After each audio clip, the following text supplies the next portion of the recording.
oils were big in the environment of holistic medicine and health. Esther, as a matter of fact, worked for a company that sold fish oils before she came to me. And so we're learning now that these fish oils and fish have a lot of mercury. The previous partner used to eat a lot of tuna fish thinking it was a health food. Now there's a lot of things. Don't get it just from your current environment, you get it also from your ancestry. It's not genetic, but it's inherited toxins.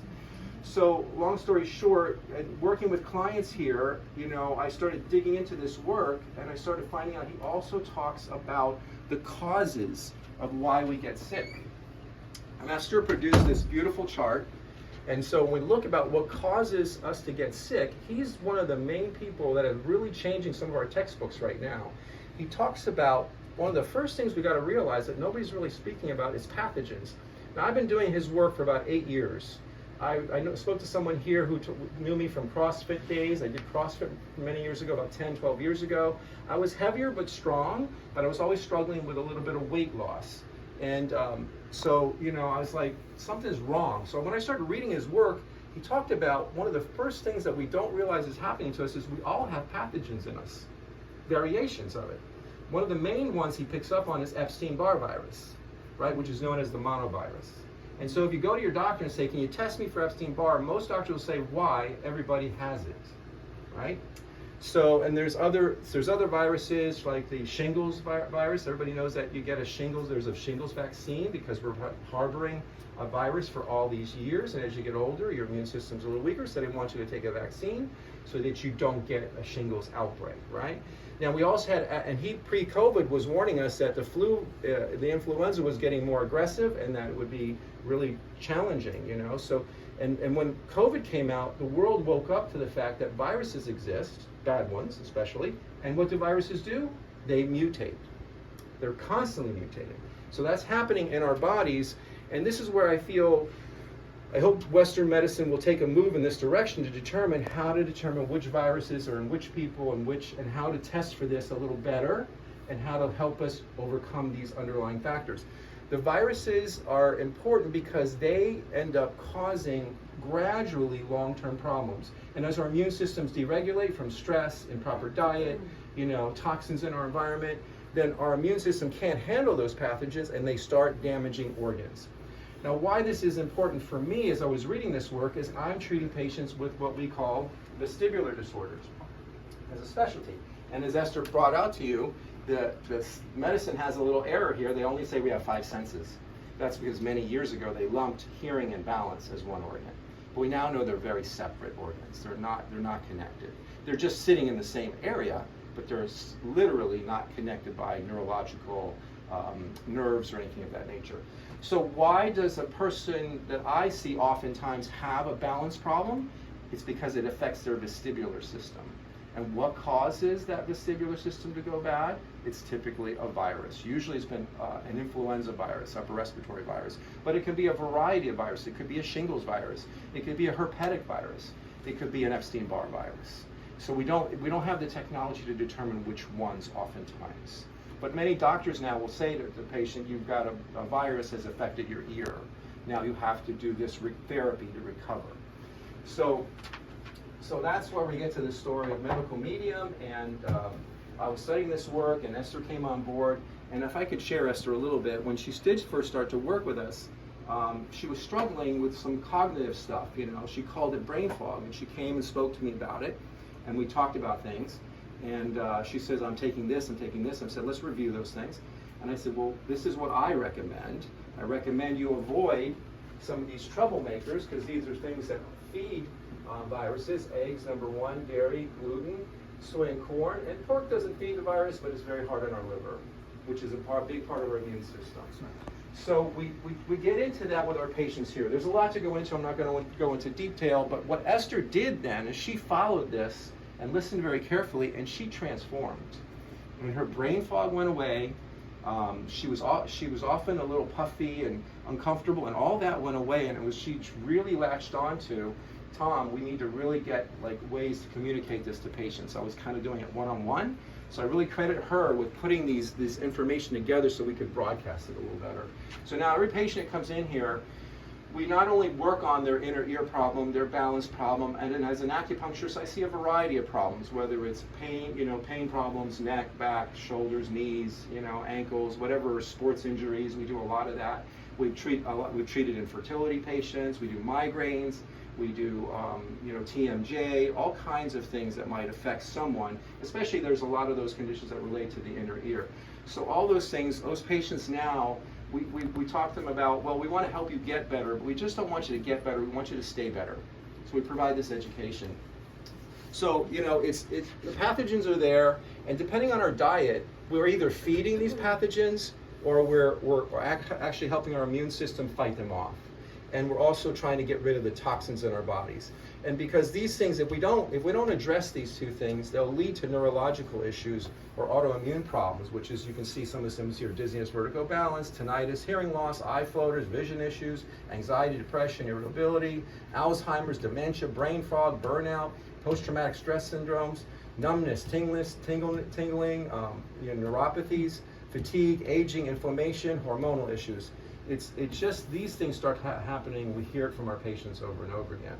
So if we can address these underlying factors, these things here, we see patients getting better, having a really big change in their outcomes and how well they get. We put another thing here. There are rare cases where an injury occurs just because it was an accident. It doesn't have anything to do with these patterns here. But then when you have an accident, how well you heal does depend on these things here. So, one of the things we talk about and we're big about, it's called cleanse to heal. Really, one of the things we have to do for our bodies is to help it cleanse in these modern times. As an acupuncturist, we have patterns going back thousands of years. But the world is different now than it was 1,000 years ago. It's not. We've got more. We've gone through an industrial revolution. We have toxins. We got this. More of this is being discussed now in our world.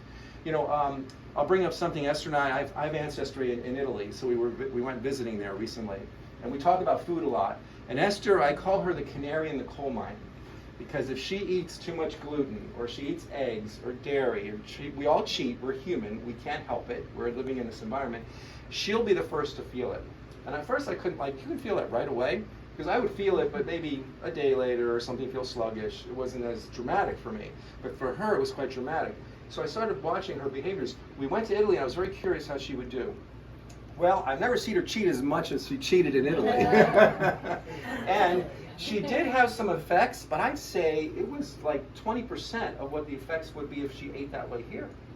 And then I did a little research. I did chat GPT. I said, how many chemicals are allowed in the American food diet compared to European diet?